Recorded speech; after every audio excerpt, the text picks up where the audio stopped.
Hey there, welcome back to Reddit Dating, the best channel for Reddit cheating stories. Be sure to like, subscribe, and hit the bell notification for more stories like these. Now, let's get into the video. I happened to walk in on my son having with my brother's wife. I, 44F, walked in on my son, 18M, having with my sister-in-law, 34F, brother's wife, in a cabin, and I believe they had been having for quite some time. My brother, 37M, moved in with us in February with his wife and 2 children. My husband, 44M, and I have a large house on a farm. My husband is a farmer, and we thought it would be a good opportunity to stay together as a family and for my nieces to spend time on the farm with everyone working from home. My 3 children reside with us. The eldest is 18M, and the other 2 are 16F and 13F. On the day my brother arrived, I went grocery shopping with my son, and he went to the pharmacist to get his workout supplements, while I bought groceries. When we arrived at the house, I noticed condoms in my son's plastic bag. There were 2 packs of 36 condoms each, for a total of 72 condoms. I didn't think much of it because he had gotten a GF and wanted to be safe. Everything seemed regular until last month when they left on their run, but I was up baking, and I never saw them do any rounds around the farm, which was strange. I asked about it, and they stated they decided to hit the road. I thought nothing of this, everything seemed normal. My SIL and son appeared to have a strong bond.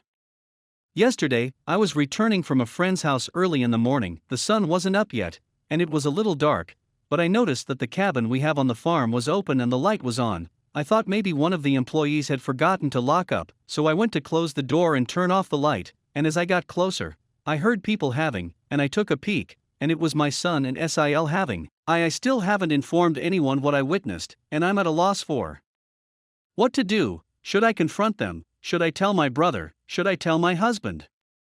I've been thinking a lot, and I'm sure they've been having for a long time. Judging by the condoms, my son was usually at the house and never brought a girlfriend. The morning runs around the farm. Do they really go for a run, or do they have, and their close friendship?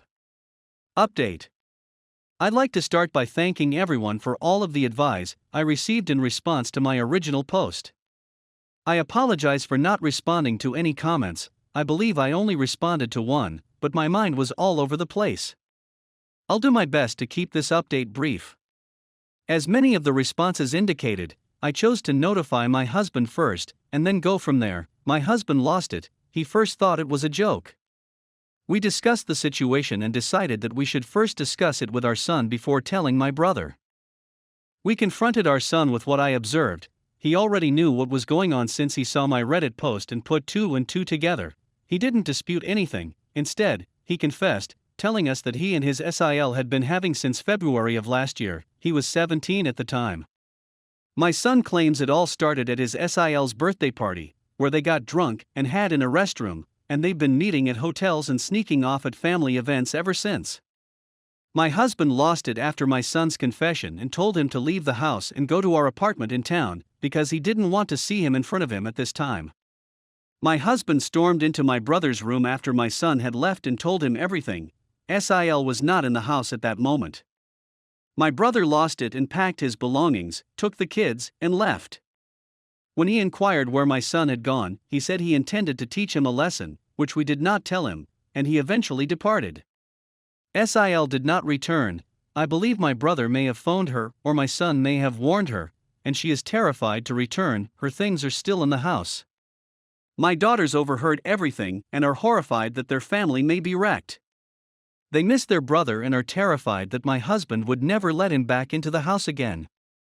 My husband despises all forms of infidelity, and has always instilled in our 2 eldest children that they must never cheat on anyone or be in a relationship with someone in a relationship. I know I did nothing wrong, but how will I ever look my brother in the eye again? He won't answer calls or texts, and my husband said I should give him time to heal.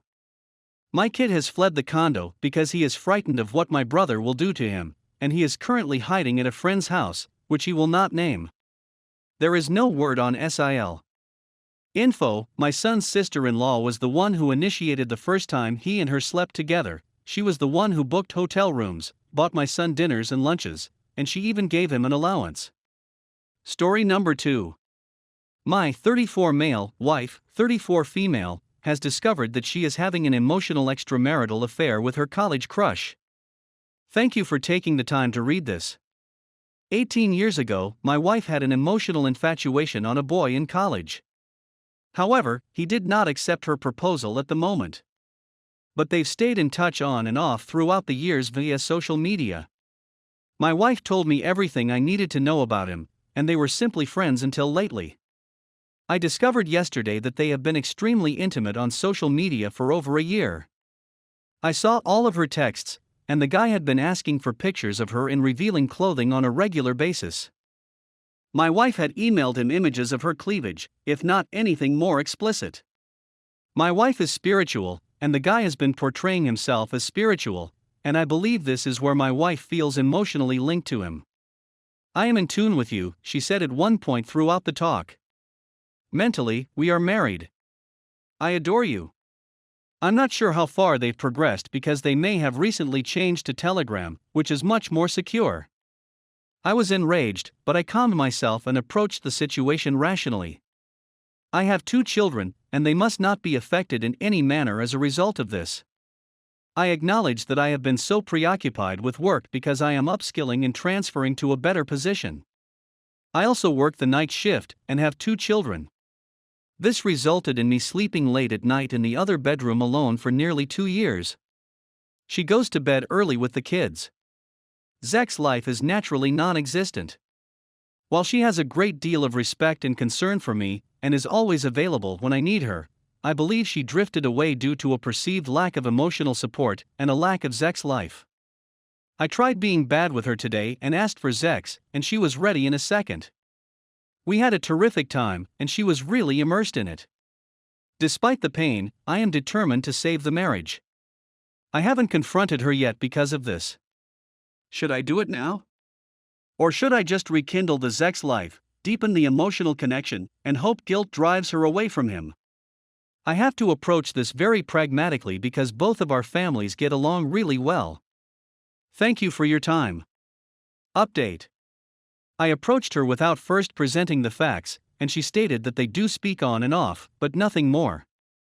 I then gradually exposed the talks, and she looked helpless as she explained that she tried to keep him from crossing boundaries while chatting and from chatting in a specific way. I put my foot down and told her that she had cheated regardless, and that she had the option of leaving or going NC with that guy. I summarized what I believed I read above, but the actual conversation was I am in tune with you. We don't have to talk like way all the time. We got married. She clarified that she meant we are both married, not we are psychologically wedded, and that she would never say such a thing. She claimed she knew the whole thing was going wrong and had finally put an end to it, limiting communications to casual friendly talk, and showed me sections of a newer conversation in which she expressed her appreciation for me and how happy she is with me. She then regretted that karma had still struck her, and I noticed older chats. She stated she only met him once, when she traveled to her hometown with some friends, and she told me about it. She did let me know. She stated that she has never met him in private. She was always at her mother's house because she was pregnant with our second child. When I queried her about the photos, she said she had sent him normal ones and showed me parts of the chat where he was pressuring her to provide more exposing ones. She claimed she was dumb and delirious in the middle of the night to have sent him 3 suggestive photos. She admitted that she had made a mistake and attempted to divert the conversation with him to more banal matters. So I went through her phone and found no fresh conversations. I requested her to send the guy a final message saying not to contact him again, and that I was aware of everything. She did as I stated and agreed that the guy's wife has a right to know everything. Just before bedtime, she sobbed and apologized, saying she didn't intend to upset me, and that she prefers and loves me over everyone else. She stated that while I am correct in seeking divorce, she wishes to save the marriage. I admitted that I couldn't think straight, that I was sad, and that what she did was wrong. She had to cry herself to sleep. She apologized again this morning, saying she was being silly, and that she realized during the chats that the person wasn't the same college friend she knew, and that he had changed, and that she should have halted the conversation sooner. I stated that I want to trust her, but that I am unable to do so at this time. I require some time.